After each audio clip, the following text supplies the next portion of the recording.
नमस्ते दोस्तों, कैसे हैं आप सभी लोग। आशा है आप सभी अच्छे होंगे।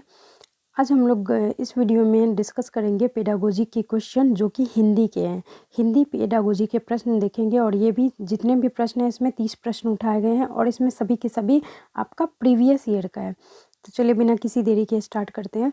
ये कक्षा में बहुभाषिकता का परिवेश निर्मित करने के लिए आप क्या करेंगे, यानी कि आप शिक्षिका हैं या शिक्षक हैं तो आपके क्या कहते हैं, आप जब मतलब मान लीजिए क्लास लेने जा रहे हैं तो वहाँ पे बहुभाषिकता का परिवेश, बहुभाषिकता मतलब मल्टी लैंग्वेज, यानी कि एक से अधिक लैंग्वेज का परिवेश निर्मित आपको करना है, यानी कि वैसा वातावरण बनाना है।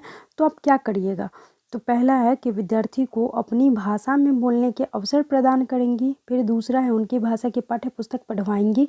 फिर तीसरा है बहुभाषिकता कक्षा में बाधा उत्पन्न करती है, इसीलिए केवल हिंदी भाषा ही पढ़ाएंगी या एक या दो, दोनों।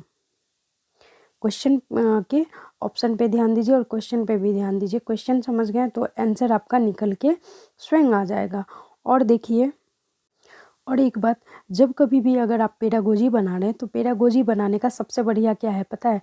सबसे बढ़िया है पेडागोजी जब कभी भी किसी भी सब्जेक्ट का कोई भी, ये ज़रूरी नहीं है कि आप जब हिंदी का ही पेडागोजी बना रहे या संस्कृत का बना रहे या इंग्लिश या मैथ का या किसी भी सब्जेक्ट का बना रहे, तो वहाँ पे आपको जो सबसे ज़रूरी है वो है टैग वर्ड। टैग वर्ड मतलब जिसको कहते हैं सकारात्मक शब्द और नकारात्मक शब्द। इस टैग वर्ड में भी मैंने वीडियो बना लिया है, आप लोग सर्च करिएगा तो आ जाएगा, और नहीं तो प्लेलिस्ट में वो आपको मिल जाएगा। तो वो सीटेट एग्ज़ाम देने से पहले आप ज़रूर देख लें, क्योंकि वहाँ से प्रश्न बनते हैं। पेडागोजी का वही है, टैग वर्ड मतलब पेडागोजी, और कॉन्सेप्ट समझना मतलब पेडागोजी। बच्चों को समझ लीजिए, पेडागोजी आपका आसानी से बन गया। तो यहाँ पे हमें एक टैग वर्ड मिल रहा है कि अवसर, है ना। मैंने बताया था कि अवसर भी एक सकारात्मक टैग वर्ड है। तो यही इसका आंसर हो जाएगा कि विद्यार्थियों को अपनी भाषा में बोलने के अवसर प्रदान करेंगे, तभी ना बहुभाषिकता का परिवेश निर्मित हो जाएगा। अवसर आप देखिए, आपकी क्लास में एक से अधिक मतलब समवर्ग के बच्चे आते हैं, यानी कि वो अलग कास्ट के रहते हैं, अलग क्या कहते हैं, संस्कृति से आते हैं, अलग अलग अलग मतलब उनका अलग अलग अपना लैंग्वेज होता है कि नहीं होता है। उनका अलग अलग लैंग्वेज होता है, और इसलिए होता है क्योंकि हम लोग विविध, जो भारत हमारा विविधता वाला क्षेत्र है, विविधता वाला देश है, तो इसमें एक से अधिक भाषाएं भी बोली जाती हैं, एक से अधिक धर्म के लोग भी रहते हैं। तो वही कहीं ना कहीं क्या करता है कि बहुभाषा को क्या करता है, प्रभावित करता है। बहुभाषा कहीं ना कहीं मतलब बहुभाषा होने का वही कहीं ना कहीं क्या है, वो कारण है। ठीक है, तो वही इसका आंसर हो जाएगा। आप लोग टैग वर्ड वाला देख लीजिए, रिक्वेस्ट कर रहे हैं। वो आपका प्रश्न 100% बनेगा। अगर आपने टैग वर्ड समझ लिया तो आपका पेडागोजी कोई नहीं रोक सकता। आपका पेडागोजी 100% बनेगा आपका। चलिए अब इसका आंसर देख लेते हैं क्या है। देखिए ए आंसर है, यही ए आंसर है ना। ठीक है, अवसर, देखिए अवसर जैसे ही मिला तो वही आंसर हो जाएगा। अब नेक्स्ट क्वेश्चन है हम लोगों का कि कक्षा में अध्यापक द्वारा विद्यार्थियों को लोकगीत सुनाने के लिए कहने का उद्देश्य क्या हो सकता है। यानी कि आप किसी कक्षा के अध्यापक हैं और आप क्या बोल रहे हैं कि अपने स्टूडेंट को कोई लोकगीत सुनाओ। लोकगीत मतलब क्षेत्रीय गीत जो होता है वो गीत सुनाओ। तो उसका उद्देश्य क्या हो सकता है। तो सबसे पहला ये है कि एक दूसरे की संस्कृति से परिचित करना, ये भी सही है। मनोरंजन करवाना, ये भी सही है। फिर है भाषाई विभिन्नता से परिचित कराना, ये आपका 1 और 3 ये लग रहा है। देखिए, एक दूसरे की संस्कृति से परिचित कराना और भाषाई विभिन्नता से परिचित कराना उनका मुख्य उद्देश्य होता है। बाद बाकी मनोरंजन नहीं होगा। अगर मतलब 1 2 3 तीनों दिया रहता तो काम चल जाता, लेकिन यहाँ पे 1 3 है और यही प्रश्न का आंसर हो जाएगा 1 और 3। और इतना बात, ये भी एक बात ध्यान रखिएगा, ध्यान रखने वाली बात यह है कि जब कभी भी आपके ऑप्शन में ये इस हिसाब का ऑप्शन मिले ना, तो वही कहीं ना कहीं मतलब आपका 100% तो नहीं कह सकते, लेकिन 100% में आपका पता है 90% आपका ये सही रहता है। इस टाइप का वर्ड मतलब इस टाइप का ऑप्शन जब कभी भी आपको 1 और 3 दोनों मिले या उपयुक्त सभी मिले, तो वो 90% चांस रहता है आपका वो वही सही है। तो उसको उस हिसाब से देख लीजिएगा। नहीं तो आप क्या कीजिएगा, ऑप्शन देख लीजिए। अगर ऑप्शन वो मतलब आपको लग रहा है कि हाँ वो सही है, नहीं अगर नहीं लग रहा है, क्योंकि देखिए 20% आपको डॉट में रखने के लिए ये क्या करता है, इस हिसाब से किसी किसी प्रश्न में उपयुक्त सभी दे देता है, लेकिन वो हालांकि आंसर उसका रहता नहीं है। तो वही है कि क्वेश्चन का जब कभी क्वेश्चन बनाते हैं तो उसको क्या करिए, ऑप्शन थोड़ा सा ध्यान दीजिए, लेकिन आपका 90% चांस रहता है कि वही सही रहेगा। ठीक है, तो ऐसे प्रश्नों को डील करने का ये भी एक तरीका है। देखिए डी आंसर है। बढ़ते हैं अगले क्वेश्चन पे। देखिए अगला क्वेश्चन जो है हम लोगों का, त्रिभाषा सूत्र का उद्देश्य क्या है। त्रिभाषा सूत्र ये भी मैंने बताया है, पिछले वीडियो में बताया है मैंने कि त्रिभाषा सूत्र यानी कि ये स्टार्टिंग वाली जो भी वीडियोज होंगी उसमें ये मतलब 1 2 3 नंबर पे जो भी वीडियो होंगी, और वैसे प्लेलिस्ट में पड़ा हुआ है, सारा वीडियो देख सकते हैं। त्रिभाषा सूत्र का क्या उद्देश्य, पर्पस इसका क्या था। तो इसका जो मेन उद्देश्य था कि देखिए पहला ऑप्शन क्या है कि देश में बहुभाषी संवाद के परिवेश को बढ़ावा देना। देश में बहुभाषी संवाद के परिवेश को बढ़ावा देना, ये तो नहीं था। फिर है विदेशी भाषा में परिचित कराना, ये भी नहीं था। फिर है भिन्न संस्कृति से परिचित कराना, ये था। अब देखिए इसको देखिए यहाँ पे उपरोक्त सभी दिया है, उपरोक्त सभी दिया है। अगर आपने क्या किया, अगर आपने ऑप्शन पे ध्यान नहीं दिया होता और उपरोक्त सभी लगा दिया होता तो फिर वहाँ पे दिक्कत हो जाती, क्योंकि त्रिभाषा सूत्र का जो मुख्य उद्देश्य था क्या था, उसका मुख्य उद्देश्य था भिन्न संस्कृति से परिचित कराना, यानी कि जो भी हमारे यहाँ संस्कृति है वो तो उसको तो हम पहचानते ही हैं, जानते ही हैं, लेकिन जो बाद बाकी दूसरे देश में जो संस्कृति है या अन्य क्षेत्रों में जो संस्कृति है उससे परिचित कराने के लिए त्रिभाषा सूत्र रखा गया था। और त्रिभाषा सूत्र में क्या है, हम लोग एक अपने मतलब 3 भाषा को सेलेक्ट करते हैं उसमें। एक तो हम लोगों का मातृभाषा आ जाता है, यानी कि क्षेत्रीय जो भी भाषा है वो आ जाती हैं, और फिर आ जाता है हमारा भारत का जो भी भाषा है वो आ जाता है, और फिर तीसरा आता है अन्य कोई भी भाषा, आप विदेशी भाषा ले सकते हैं। तो वही है त्रिभाषा सूत्र का उद्देश्य है कि भिन्न संस्कृति से परिचित कराना। ठीक है, आंसर देख लेते हैं, इसका आंसर क्या है। ये कहाँ चला गया, त्रिभाषा सूत्र सी। देखिए सी आंसर इसका सही है। ठीक है, अब चलिए नेक्स्ट क्वेश्चन पे बढ़ते हैं।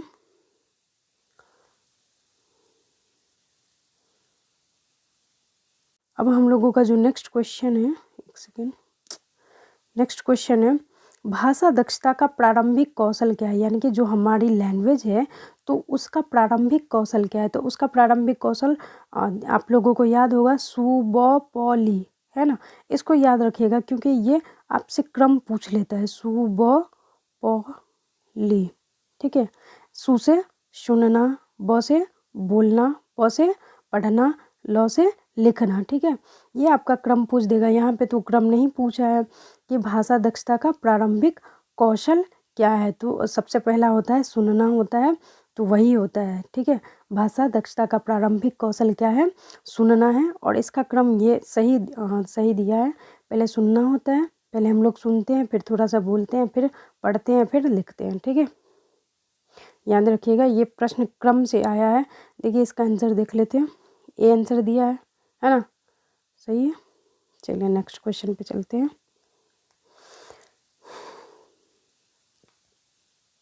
अगला क्वेश्चन है हम लोगों का, सुनना कौशल के बारे में कौन सा उचित नहीं है। सुनना यानी कि जो श्रवण है, श्रवण कौशल के बारे में या सुनना कौशल के बारे में कौन सा उचित नहीं है। देखिए क्वेश्चन निगेटिव है तो क्या हम बताए थे, टैग वर्ड में ये बताए थे कि क्वेश्चन अगर निगेटिव है तो क्वेश्चन का आंसर भी हमेशा निगेटिव ही होगा। तो चलिए निगेटिव क्वेश्चन ढूंढते हैं। इसमें क्या है, सुनना कौशल के बारे में कौन सा उचित नहीं है ना। देखिए अब सुनना कौशल के बारे में कौन सा उचित है, पहले वो देख लीजिए। देखिए सुनना कौशल सबसे कम महत्वपूर्ण है। देखिए ऊपर में ये निगेटिव चीज़ आ गया, सुनना कौशल कम महत्वपूर्ण है, नहीं ना, अगर हम सुनेंगे नहीं तो बोल भी नहीं पाएंगे सही से ना। क्योंकि जो देखिए एक ये होता है कि जो आदमी अच्छा सुनता है, यानी कि अच्छा सुनता है तो वही आदमी अच्छा बोल भी पाता है। ये नहीं कि आप मतलब बोले जा रहे किसी की सुन ही नहीं रहे, तो वैसा नहीं होना चाहिए। आपको पहले सुनना चाहिए, पहले अच्छे श्रोता बनिए, फिर बाद में आप अच्छे वक्ता बन ही जाइएगा। क्योंकि बोलने से ज़्यादा महत्वपूर्ण क्या है, जो अच्छा सुनता है। तो अच्छा सुनिएगा तो अच्छा बोलिएगा। ठीक है, तो सुनना कौशल के बारे में कौन सा उचित नहीं है पूछ रहा है, तो निगेटिव तो हमको ये पहले ही मिल गया, सुनना कौशल सबसे कम महत्वपूर्ण है, यही निगेटिव है। तो यही इसका सही आंसर होगा। बाद बाकी ऑप्शन देख सकते हैं। सुनना कौशल मौखिक कौशल के अंतर्गत आता है, बिल्कुल सही। सुनना कौशल मौखिक कौशल के अंतर्गत नहीं आता है, आता है मौखिक कौशल, यानी कि जो बोलेगा तभी तो हम सुनेंगे, तो मौखिक कौशल के अंतर्गत ही आता है। फिर सुनना कौशल अन्य कौशल के विकास में सहायक है, बिल्कुल सही। सुनना कौशल का विकास भाषा के नियमों को पहचानने एवं उनका निर्माण करने में होता है। तो ये तीनों पॉजिटिव है, ये निगेटिव आपका ये पहला है, ठीक है। तो वही आपका आंसर हो जाएगा। अब चलिए आंसर इसका देख लेते हैं। देखिए पहला आंसर दिया है, यही आपका सही हो जाएगा। अब बढ़ते हैं नेक्स्ट क्वेश्चन पे।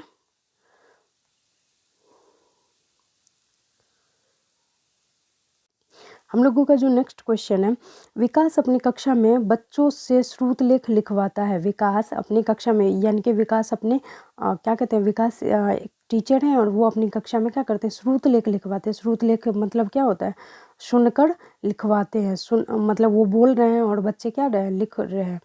तो देखिए इसमें क्या होगा, विकास अपनी कक्षा में बच्चों से श्रुतलेख लिखवाता है, डॉट डॉट डॉट लिखा है इसमें, ठीक है। तो वह श्रवण कौशल को विकसित कर रहा है, वह लेखन कौशल को विकसित कर रहा है, वह वाचन कौशल को विकसित कर रहा है, या श्रवण एवं लेखन दोनों को विकसित कर रहा है। क्या हो जाएगा इसका आंसर।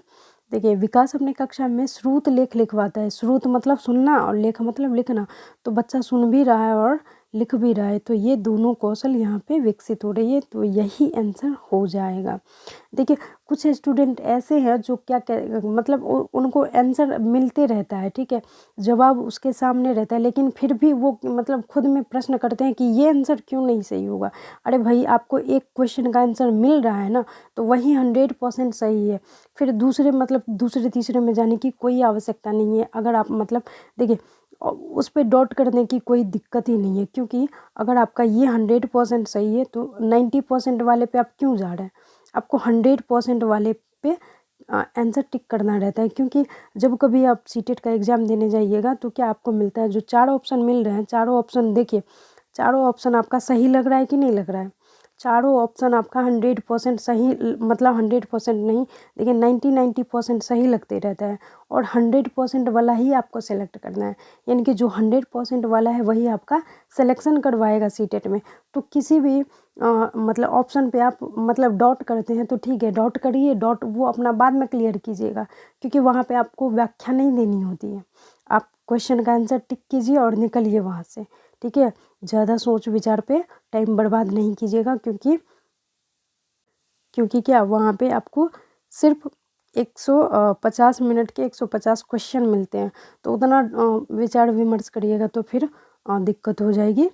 तो जो आपका 100% वाला आंसर मिल रहा है वही उसको सेलेक्ट करिए, अब बाद बाकी डॉट आप बाद में क्लियर कर सकते हैं।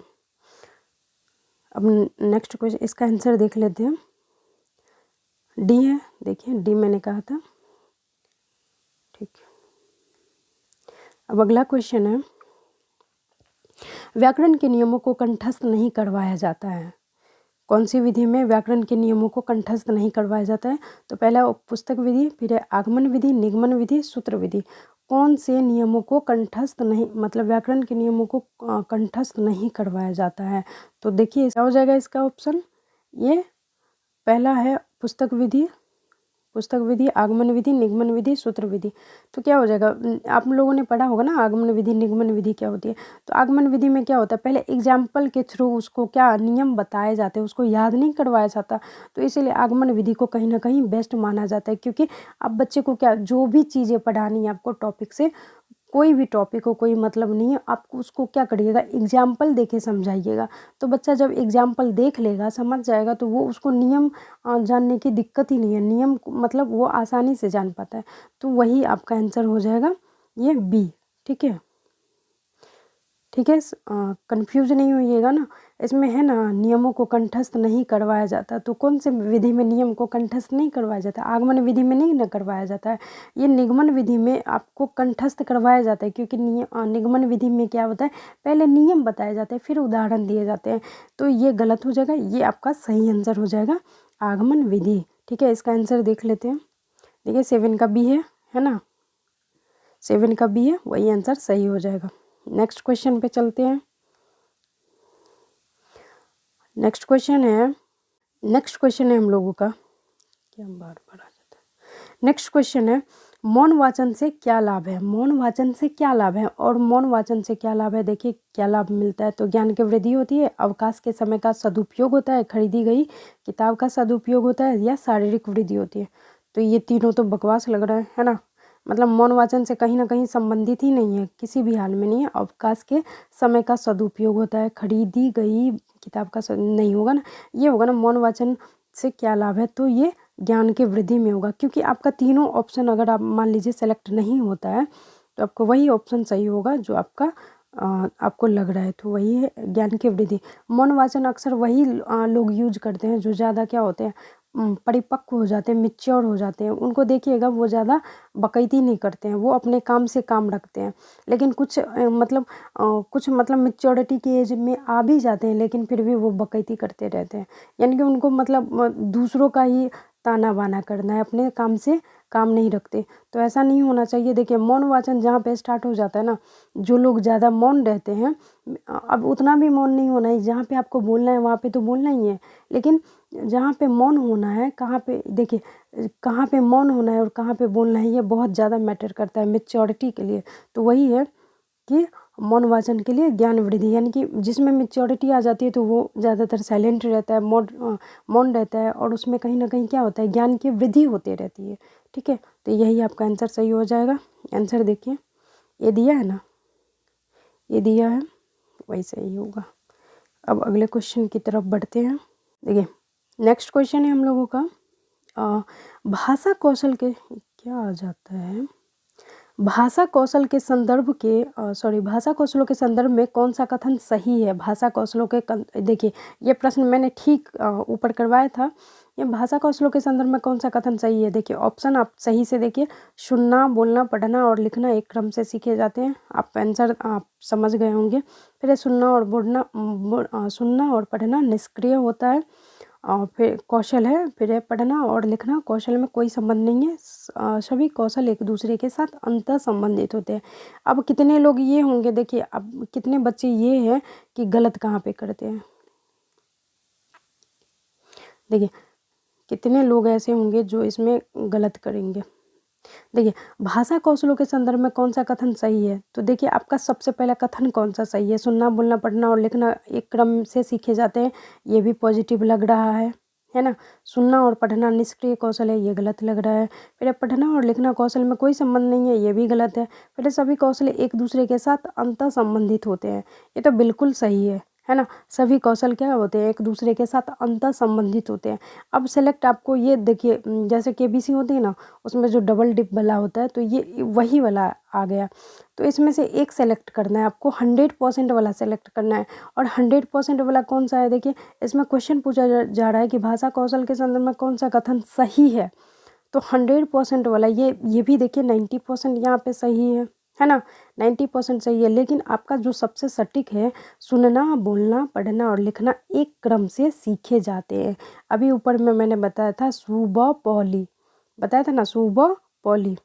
तो इसको याद रख लीजिएगा, ये क्रम पूछता है आपसे। बोल दिया जाएगा कि सुनना, अब बाद में देगा पढ़ना, फिर देगा बोलना, फिर देगा अंत में लिखना, और बोल देगा कि आपको क्रम से सजाना है। तो आपको याद रखना है कि सबसे पहले सुनना होता है, फिर बोलना होता है, फिर पढ़ना होता है, फिर लिखना होता है। ठीक है, बढ़ते हैं अगले क्वेश्चन पे। इसका आंसर देख लीजिए पहले। देखिए अच्छा डी आंसर है जी, एक सेकेंड, इसमें तो आंसर डी दिया है। चलिए ठीक है, डी ही दे दीजिएगा। लेकिन ये हमें ज़्यादा, ये 100% ज़्यादा लगा हमें, इसलिए मैंने बोला। बाद बाकी ठीक है। आप मतलब ऐसे ही क्वेश्चन जो रहते हैं कि जो बोर्ड में चले जाते हैं, मतलब इस पर क्वेश्चन मार्क लग जाता है कि इन दोनों में से कौन सा सेलेक्ट किया जाए। लेकिन ये क्या होते हैं, ये भी देखिए ये हमारा तो 100% लगा, ये 90% लगा, लेकिन इसमें ये ऑप्शन दिया है तो ठीक है, सेलेक्ट कर सकते हैं आप। वैसे दोनों भी सेलेक्ट कीजिएगा, कोई दिक्कत नहीं। अगर मतलब दोनों में से एक सेलेक्ट कीजिएगा तो वो यहीं पे, मतलब ऐसे क्वेश्चन होते हैं जो एग्ज़ाम में फंस जाते हैं, जिस पे क्या होता है, प्रश्न बन जाते हैं कि ये बोर्ड की तरफ से कैंसिल किया जाए। ठीक है, देख लीजिएगा। ठीक है, यही सभी कौशल एक दूसरे के साथ मैंने तो बताया ही था कि ये 90% लग रहा है, ये 100% लग रहा है। देखिए अब लेकिन बोर्ड वाले को ये 100% लगा, तो इसी को सही कर दीजिएगा। ठीक है, बाद बाकी ये भी ऑप्शन सही है और ये भी सही है। मिलते हैं सॉरी अगले क्वेश्चन पे चलते हैं। अगला क्वेश्चन है पठन कौशल से अभिप्राय है। क्या है? पठन कौशल से अभिप्राय है। पठन कौशल मतलब पढ़ना, लिपि चिन्हों की पहचान करना, शब्दों को पढ़ना, वाक्य को पढ़ना, पढ़कर समझना। ये भी देखिए 90% तीनों ऑप्शन है आपका। 90% वाला आपको 100% वाला ढूंढना है। 3 इसमें 90% वाले। लिपि चिन्हों की पहचान करना ये कहीं नहीं होगा, मतलब लिपि चिन्हों की पहचान करना वो तो कौशल से संबंधित होगा, वो पठन कौशल से नहीं है। फिर है शब्दों को पढ़ना, शब्दों को पढ़ना, वाक्य को पढ़ना, पढ़कर समझना, ये आपका 100% वाला में आ जाएगा। पढ़कर समझना डी ऑप्शन होगा, इसका आंसर देख लीजिए, डी आंसर है। अगले क्वेश्चन पे चलते हैं। अब है मौखिक कौशल का उद्देश्य है। मौखिक कौशल का उद्देश्य है तो है उचित गति एवं लय से आत्म अभिव्यक्ति, किसी के विचारों को सुनकर उन्हें पुनः शब्दशः बोलना, फिर बोल बोलकर लिख सकना, फिर अर्थ ग्रहण करते हुए पढ़ सकना। मौखिक कौशल, मौखिक जो कौशल होता है उसका मुख्य उद्देश्य क्या होता है? उचित गति एवं लय से आत्म अभिव्यक्ति करना, यानी कि अगर आप कुछ बोल रहे हैं तो सामने वाला क्या करे, वो मतलब सही सही समझ पाए। तो उसको सही सही समझने के लिए आपको क्या करना पड़ेगा कि उचित गति से आपको बोलनी पड़ेगी और लय के साथ बोलना पड़ेगा। ये नहीं कि आप बलर बलर करके कुछ भी बोल दिए, वो समझ से उसके परे हो गया। यानी कि आपकी स्पीड इतनी ही नहीं होनी चाहिए कि मतलब आगे वाला बंदा समझ नहीं पाए। ठीक है, तो यही आंसर आपका सही होगा। आंसर देख लीजिए आप, ये सही आंसर है। अब नेक्स्ट जो क्वेश्चन है, भाषा की शिक्षिका विद्यार्थियों को व्याकरण के नियमों से परिचित कराने के लिए वर्ग पहेली का प्रयोग करती है। वर्ग पहेली, सॉरी पहेली नहीं है, वर्ग पहेली का प्रयोग करती है ना। वर्ग पहेली का प्रयोग करती है, वह प्रयोग खाली स्थान करती है। भाषा की शिक्षिका है, यानी कि कोई लैंग्वेज की शिक्षिका है, लैंग्वेज मतलब लैंग्वेज सब्जेक्ट की शिक्षिका है। वो स्टूडेंट्स को क्या कहती हैं, व्याकरण के नियमों से परिचित कराने के लिए वर्ग पहेली का प्रयोग करती हैं। वह खाली स्थान किस विधि का प्रयोग कर रही है? पहला ऑप्शन है आपके सामने प्रयोग विधि का, फिर है दूसरा ऑप्शन है व्यवहारिक व्याकरण शिक्षण विधि का, फिर है तीसरा खेल विधि का, फिर चौथा है पुस्तक विधि का। सेलेक्ट कीजिए आप लोग आंसर, क्या होगा, क्या हो जाएगा इसका आंसर? आपका आंसर हो जाएगा खेल विधि का, है ना। किस वर्ग पहेली कौन सी में आता है? खेल विधि में आता है ना, वही आंसर सही होगा। चलिए आंसर देख लीजिए, सी है ना, सी है। नेक्स्ट क्वेश्चन, क्वेश्चन है बच्चों की सशक्त लेखन क्षमता का परिचायक है सुंदर लिखावट, अलंकारिक भाषा, सशक्त वाक्य, मौलिक विचार। आंसर दीजिए, क्या दीजिएगा? बच्चों की सशक्त लेखन क्षमता का परिचायक है, क्या होगा? सशक्त भाषा का क्या कहते हैं, बच्चों की सशक्त लेखन क्षमता का परिचायक क्या होगा? सुंदर लिखावट, अलंकारिक भाषा, सशक्त वाक्य, मौलिक विचार। उनके मौलिक विचार मतलब उनके स्वयं के विचार, यानी कि बच्चे अगर कुछ लिखना चाहते हैं ना, अगर आप उसकी लेखन क्षमता को बढ़ाना चाहते हैं तो उनके देखिए उसको देख के बोल, मतलब हम लोग कहते हैं ना, मतलब सुलेख लिखाया जाए तो सुलेख तो लिखाया जाए, लेकिन उनको बोलिए कि वो अपने बारे में बोले, मतलब लिखिए, या उनका जो भी अनुभव है ये मतलब मान लीजिए जैसे कि आम के बारे में, जैसे मान लीजिए आम के बारे में ही बताना है, या क्या कहते हैं भारत के बारे में, भारत हमारा देश है उसके बारे में उसको आप लिखने के लिए बोला है। ठीक है, तो लिखने के लिए बोला है तो वो ये नहीं कि आप उसको बोले कि किताब से देख लेना या मतलब किसी से हेल्प लेना, ऐसा नहीं है। उसको जो भी जानकारी होगी तो वो क्या करेगा, वो अपने मतलब स्वयं के चिंतन के साथ, स्वयं के अनुभव के साथ, वो उसके पास जो भी जानकारी होगी, मौलिक विचार होंगे, वो खुद से लिखेगा। तो ऐसे में क्या होगा, उससे उसकी जो लेखन क्षमता होगी सशक्त होगी, यानी कि उसका स्ट्रांग होगा लेखन क्षमता, यानी कि वो खुद से लिख रहा है, उसमें दूसरों का इंटरफेयर बिल्कुल नहीं है। तो वही है, देखिए आंसर देख लीजिए, 13 है ना, डी आंसर है मौलिक विचार। ठीक है, मौलिक विचार याद रखिएगा, मौलिक विचार मतलब स्वयं का विचार, अपना विचार। नेक्स्ट क्वेश्चन है, सुनना कौशल में शामिल है सुने हुए शब्दों की केवल पुनरावृत्ति, दूसरों की बात सुनने में रुचि, धैर्य और प्रतिक्रिया, फिर है प्रश्नों को ध्यान पूर्वक सुनने की क्षमता का विकास, फिर है शांतिपूर्वक सुनना। क्या होगा आंसर, सेलेक्ट कीजिए आप लोग। क्या हो जाएगा, सुनना कौशल में शामिल है, क्या हो जाएगा। चार ऑप्शन है आप लोगों के पास, चार ऑप्शन है आप लोगों के पास। सुने हुए शब्दों की केवल पुनरावृत्ति, यानी कि वैसे शब्द जो हम मतलब सुन रहे हैं और उसकी पुनरावृत्ति कर रहे हैं, तो ये नहीं है, निगेटिव हो गया। दूसरों की बात सुनने में रुचि, धैर्य और प्रतिक्रिया, ये देखिए पॉजिटिव लग रहा है। फिर है प्रश्नों को ध्यानपूर्वक सुनने की क्षमता का विकास, शांतिपूर्वक सुनना, ये सही लग रहा है। देखिए प्रश्न को ध्यानपूर्वक, प्रश्न का जिक्र ही नहीं करना है, यानी कि प्रश्न करवाने हैं लेकिन प्रश्न का वहाँ पे ज़्यादा महत्व नहीं है, क्योंकि जो NCF है हमारा 2005, तो कहीं ना कहीं प्रश्न को निगेटिव चीज़ में लिया है, ठीक है। तो प्रश्न को ये यहाँ पे रॉन्ग हो जाएगा। फिर ये सबसे ज़्यादा महत्वपूर्ण है, दूसरों की बात सुनने में रुचि, धैर्य और प्रतिक्रिया, यानी कि हम बोले ना कि अगर आपको अच्छा वक्ता बनना है तो आपको अच्छा सुनना पड़ेगा। तो इसके लिए आपको क्या करना पड़ेगा कि दूसरों की बात आपको रुचि के साथ सुननी पड़ेगी, धैर्य के साथ सुनना पड़ेगा, और उस पे आपको प्रतिक्रिया भी देनी पड़ेगी कि हाँ आपने अच्छा किया है या नहीं किया है, ठीक है। तो आपको सुनना ज़रूरी है, सुनिएगा तभी तो बोल पाइएगा सही से। बी आंसर सही है। नेक्स्ट क्वेश्चन है, नेक्स्ट क्वेश्चन है मौखिक अभिव्यक्ति कौशल को प्रभावी बनाने में, मौखिक अभिव्यक्ति कौशल को प्रभावी बनाने में सहायक है प्रश्नोत्तरी विधि, अवसर अनुकूलता विधि, एक और दो, दोनों। यहाँ पे देखिए मौखिक अभिव्यक्ति कौशल को प्रभावी बनाने में कौन कौन सहायक है। अब यहाँ पे क्या दीजिएगा, अवसर अनुकूलता, ये तो आपका क्या है, ये आपका अवसर अनुकूलता, ये तो आपका पॉजिटिव 100% है। फिर प्रश्नोत्तर विधि, यहाँ पे मैंने बताया कि प्रश्न को निगेटिव लिया जाता है, लेकिन यहाँ पे क्या किया गया है कि मौखिक अभिव्यक्ति को कौशल को प्रभावी बनाने के लिए कौन सा सहायक होगा, तो ये दोनों हो जाएगा, क्योंकि यहाँ पे मैंने बताया था कि इस हिसाब से जो भी आपको मिले तो वो 90% आपका सही रहता है। देखिए आंसर क्या है, ये सही होगा, सी सही है। फिर मोहिका कक्षा 8 की भाषा की अध्यापिका है।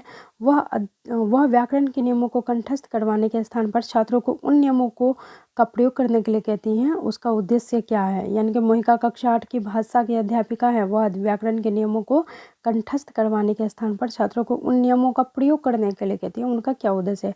पहला है व्याकरण को रुचिकर बनाना, व्याकरण के व्यवहारिक प्रयोग पर बल देना, फिर एक और दो, दोनों, या उपरोक्त में से कोई नहीं।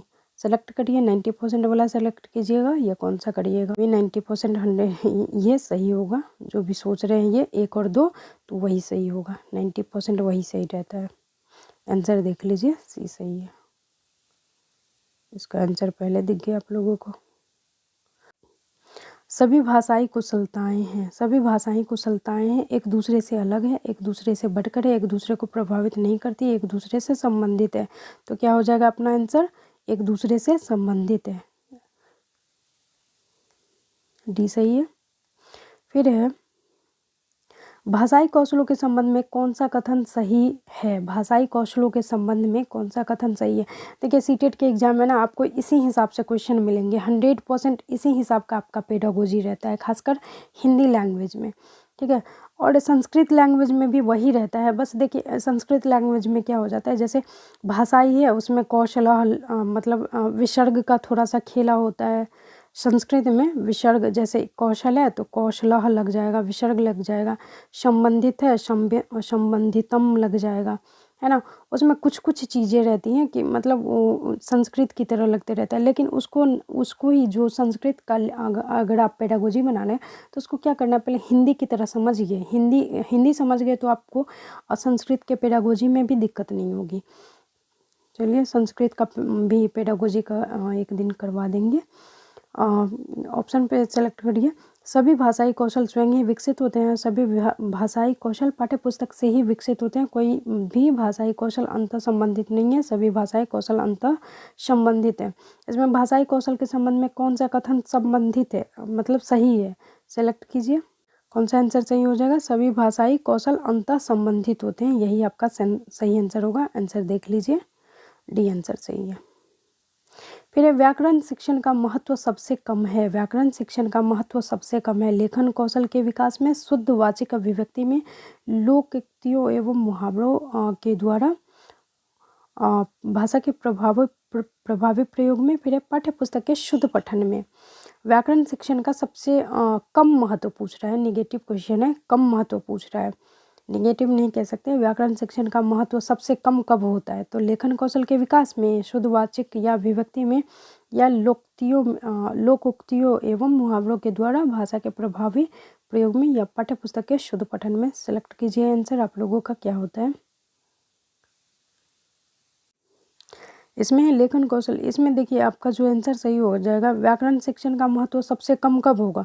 पाठ्य पुस्तक के पठन में हो जाएगा ये, क्योंकि हम लोग जो मान लीजिए कुछ टॉपिक पढ़ रहे हैं, कोई भी बुक उल्टा लिए पढ़ रहे हैं, तो हम लोग उतना ध्यान नहीं देते कि वहाँ पे व्याकरण है या कौन सा व्याकरण, मतलब क्या स्त्रीलिंग है क्या पुल्लिंग है, उतना मैटर हम नहीं करते। जब स्टार्टिंग वाले दिन हम लोग याद, मतलब आप याद करिए या हम याद करते हैं, स्टार्टिंग में जब हम लोग पढ़े थे तो कैसे, मतलब जो भी अक्षर पढ़े थे उसको तोतलाहट के साथ ही पढ़े थे, कि मतलब पाठ्य, मतलब कैसे पढ़े थे, मतलब स्टार्टिंग का दिन याद करिए।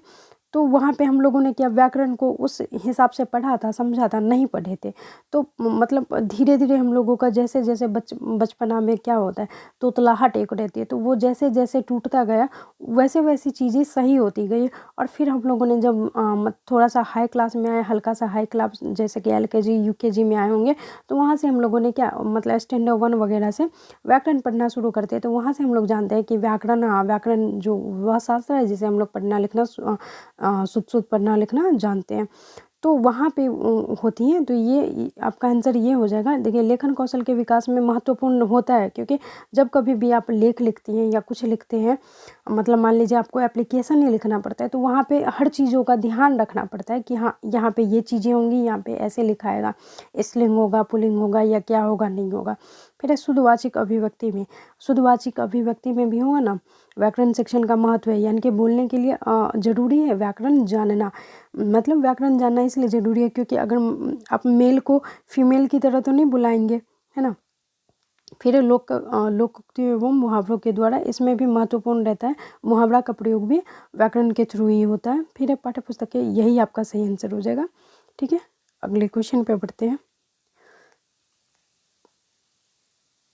अगला क्वेश्चन हम लोगों का है, सुरेश डॉ के स्थान पर र उच्चारित करता है, यह है क्या है?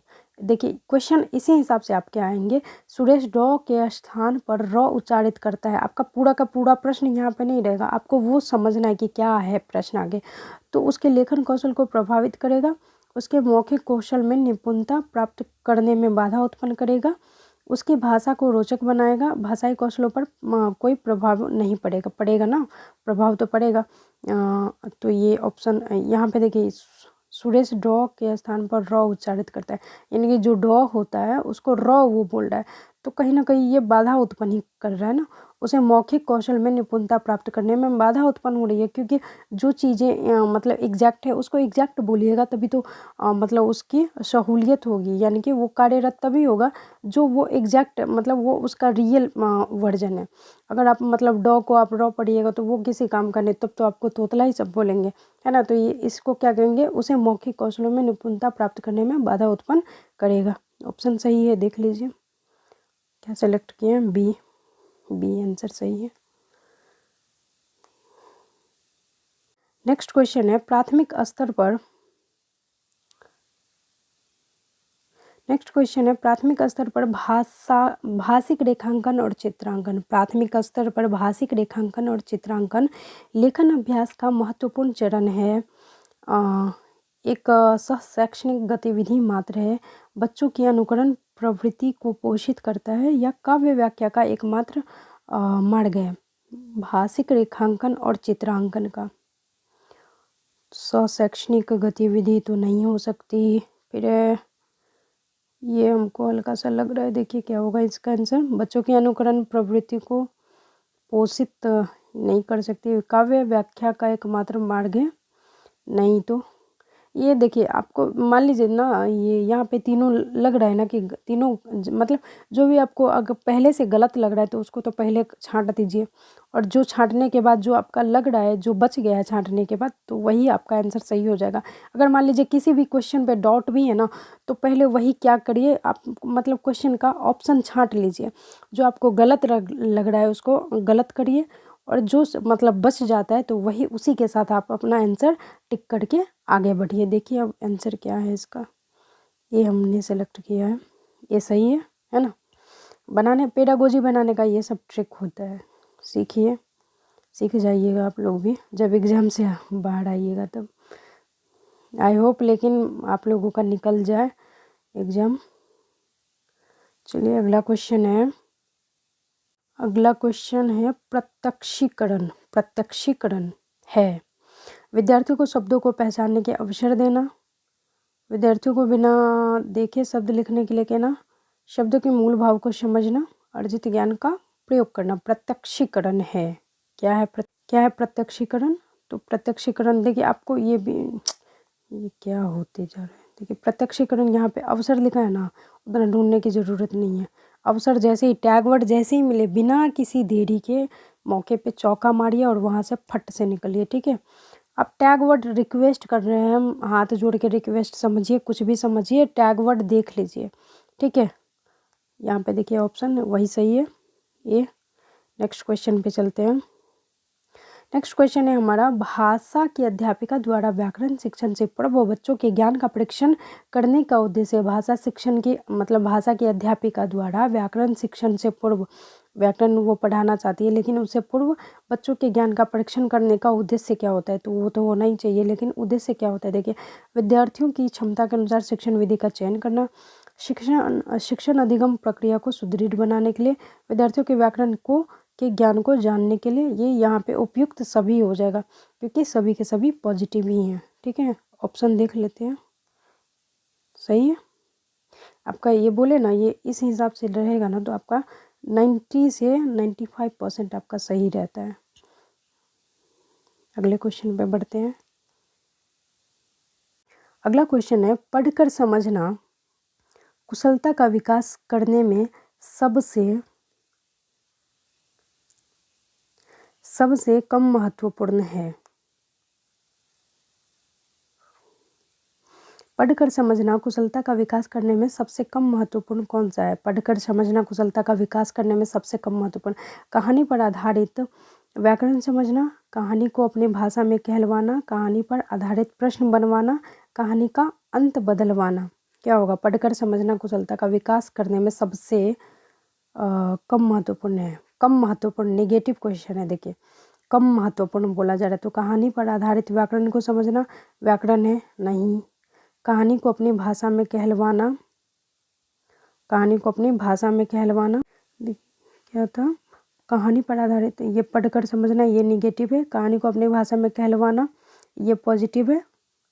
कहानी पर आधारित प्रश्न बनवाना कहानी पर आधारित, ये भी कहीं ना कहीं निगेटिव है, इसको भी साइड में ले चलते हैं। फिर है कहानी का अंत बदलवा देना, यानी कि बच्चे अपने अनुसार वो कर सकते हैं। तो ये अब देखिए इन दोनों में से आपको एक सेलेक्ट करना है ना, इन दोनों में से आपको एक सेलेक्ट करना है। कहानी पर ये व्याकरण दे दिया है, व्याकरण कहीं ना कहीं निगेटिव होता है, तो इसी को आप सेलेक्ट कर लीजिएगा, कोई दिक्कत नहीं है।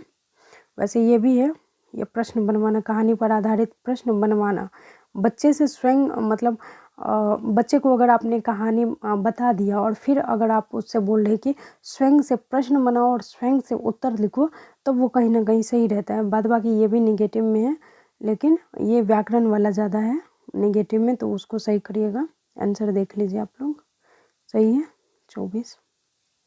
फिर भाषा के कौशल हैं, लिखना समझना पढ़ना स्मरण करना, सुनना बोलना पढ़ना लिखना, बोलना पढ़ना लिखना समझना, पढ़ना लिखना सुनना समझना। ये देखिए तिबाड़ा, ये मतलब 3 बार ये क्वेश्चन टकरा गया है। सेलेक्ट करिए, अभी ऊपर में ही मैंने बताया था।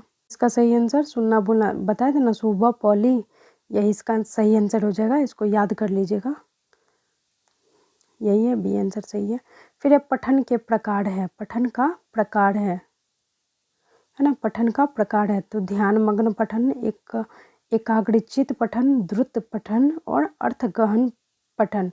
ये देखिए द्रुत पठन मतलब ये द्रुत पठन लग रहा है, ये द्रुत पठन मतलब वास्तविक। देखिए ये इसका आंसर क्या होता है देखते हैं, पहले आप लोग सेलेक्ट कीजिए। अच्छा मैंने पहले ही सेलेक्ट कर लिया, ये द्रुत पठन ही होगा, ये द्रुत पठन ही होगा क्योंकि जो है ना पठन का जो प्रकार है द्रुत पठन है। मतलब पठन के जो प्रकार हैं, नहीं पढ़े हैं तो पढ़ लीजिएगा। ये द्रुत पठन मतलब तीव्रता के साथ पढ़ना इसका अर्थ होता है, और ये पठन का प्रकार है। ठीक है, जिसको मौन पठन के अंतर्गत भी रखा जा, मतलब ये पठन के प्रकार जो होते हैं, मौन पठन भी होता है, द्रुत पठन भी होता है, तो वही द्रुत पठन इसका प्रकार है। ठीक है, पठन का प्रकार, इसका आंसर सी ही होगा।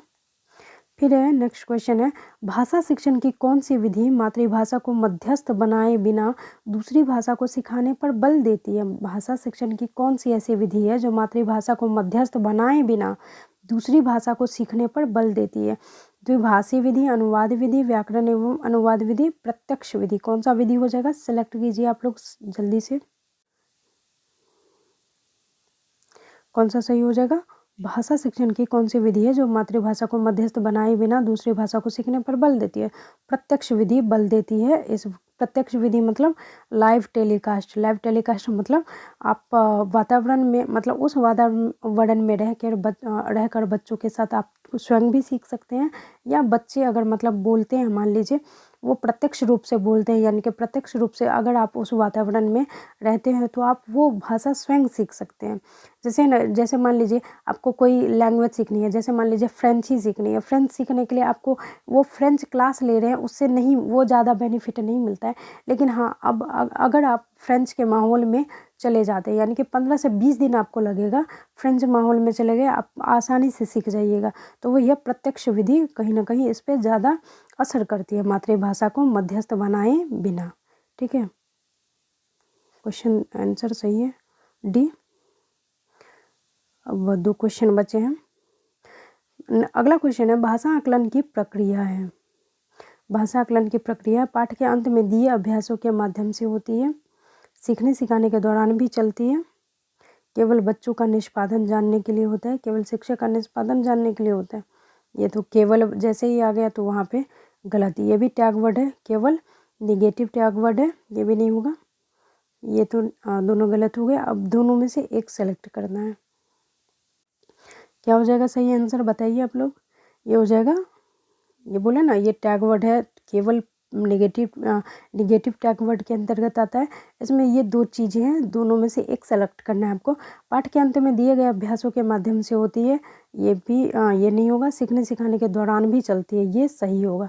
सीखने सिखाने के दौरान ये चलते रहती है भाषा आकलन की प्रक्रिया। ठीक है, बी आंसर इसका है ना, सही है। फिर प्राथमिक स्तर पर बच्चे किस प्रकार की कविताएं पसंद करते हैं? प्राथमिक स्तर पर बच्चे किस प्रकार की कविताएं जो तुकांत न हो, जो कोई सीख देती हो, जो लयात्मक और गेयात्मक हो। उपरोक्त सभी, गेयात्मक मतलब वो मतलब गेयात्मक मतलब जिसमें वो गाने का लय थोड़ा सा हो, उसको कहते हैं लयात्मक या गत्यात्मक हो। कौन सी होती है? प्राथमिक स्तर पर बच्चे किस प्रकार की कविताएं पसंद करते हैं, या उपरोक्त सभी। देखिए इसमें कौन सा होगा? उपरोक्त सभी है, ध्यान दीजिए कौन सा सही होगा, सिलेक्ट कीजिए कौन सा सही हो जाएगा। प्राथमिक स्तर पर बच्चे किस प्रकार की कविता, यानी कि जो 1 से लेके 8वीं क्लास तक के जो बच्चे होते हैं, 1 से लेके 8वीं क्लास तक के बच्चे, या 1 से लेके 5वीं क्लास तक के बच्चे, वो कौन सी कविता पे मतलब करते हैं, तो वो मतलब जिससे उनको कुछ सीखने को मिलता है, होता है ना। क्योंकि मतलब स्टार्टिंग वाले जो भी बच्चे होते हैं, यानी कि 1 से 5 ले लीजिए या 6 to 8 ले लीजिए, कोई भी ले लीजिए बच्चे, उनको प्राथमिक स्तर के अंतर्गत ही रखा जाता है। तो वो बच्चे क्या करते हैं, अधिक से अधिक वो क्या करते हैं, मतलब कहानी सुनना पसंद करते हैं या कविता सुनना पसंद करते हैं। मतलब वो भी लयात्मक या गत्यात्मक, ये दोनों होगा, ये भी हो सकता है, क्योंकि ये भी सही है और ये भी सही है। ये गलत लग रहा है ये। तो आपको इसमें से क्या करना है, आपको मतलब ये तो गलत हो गया आपका, तो कान तो ये नहीं हो सकता। जो सीख देती है ये भी होगा, ये भी होगा और ये भी होगा। तो अब तीनों में से एक सेलेक्ट करना है आपको, 100% वाला। तो आप कौन सा सेलेक्ट कीजिएगा? तो जो कोई सीख देती है, क्योंकि यहाँ पे अगर आप ये ऑप्शन टिक कीजिएगा तो फिर वो चला जाएगा, और इन दोनों में से सबसे ज़्यादा प्रबल कौन सा है, तो ये है, तो उसको सेलेक्ट कीजिएगा तो वो सही हो जाएगा। ठीक है, ऑप्शन वैसे दिख रहा था। फिर है, प्राथमिक स्तर पर बच्चे किस प्रकार की कविताएं पसंद करते हैं। अच्छा, वही क्वेश्चन आ गया, वही है। फिर है, मारिया मोंटेसरी द्वारा प्रतिपादित विधि कौन सी है। मारिया मोंटेसरी द्वारा प्रतिपादित विधि कौन सी है, तो कौन सी है मारिया मोंटेसरी द्वारा प्रतिपादित विधि, पता होगा इन लोगों, इनके बारे में, मारिया मोंटेसरी के बारे में। मारिया मोंटेसरी द्वारा प्रतिपादित जो विधि है कौन सी है, इन्होंने जो विधि प्रतिपादित की है वो है खेल विधि, और खेल विधि मतलब संपर्क विधि। ठीक है, संपर्क विधि के नाम से भी इनका विधि जाना जाता है, जो इन्होंने बनाया है मारिया मोंटेसरी ने। ये इटली की थी, इनका ये कई बार आया है कि ये कहाँ की थी, तो इटली की थी। ठीक है, याद रखिएगा। ये आज के कुछ हिंदी पेडागोजी के 30 प्रश्न थे। देखिए इसका लास्ट आंसर देख लीजिए क्या है, 30 है, सही है ना। 30 का भी याद रखिएगा, मारिया मोंटेसरी ने खेल विधि दिया था, और खेल विधि को ही संपर्क विधि के अंतर्गत रखा जाता है, जिसमें बच्चे क्या करते हैं, खेल खेल में वो एक दूसरे के समीप आते हैं और खेल खेल में सीखते हैं। ठीक है, तो ये कुछ प्रश्न थे 30 पेडागोजी, हिंदी पेडागोजी के।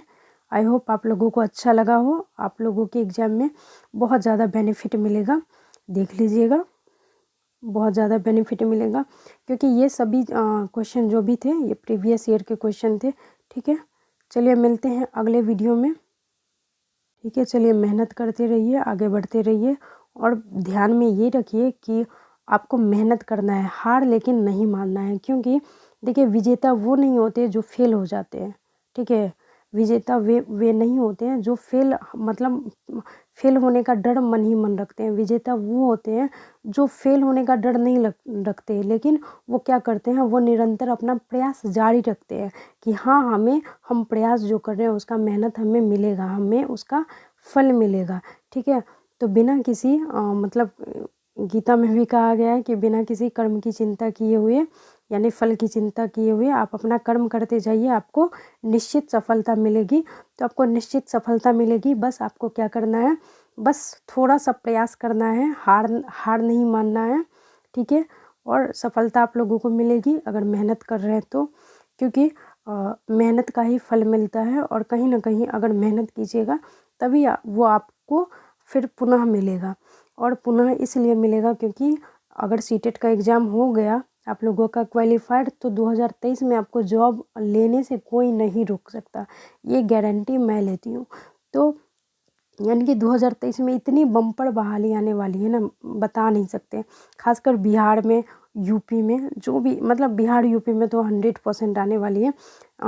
तो थोड़ा सा तैयार हो जाइए, अभी भी टाइम है, टाइम का सदुपयोग करिए, नहीं तो ये आपको यूजलेस बना देगा। टाइम वापस नहीं आता है। सबसे जो महत्वपूर्ण होता है, जो सबसे कीमती होता है, वो समय ही होता है। क्योंकि समय को आप जो अभी बीत रहा है, वो समय कितना भी पैसा लगा दीजिएगा तो वो वापस नहीं आएगा। तो इसलिए कह रहे हैं मेहनत करिए, और मेहनत एक ना एक दिन ज़रूर रंग लाएगा। मिलते हैं अगले वीडियो में, तब तक के लिए धन्यवाद।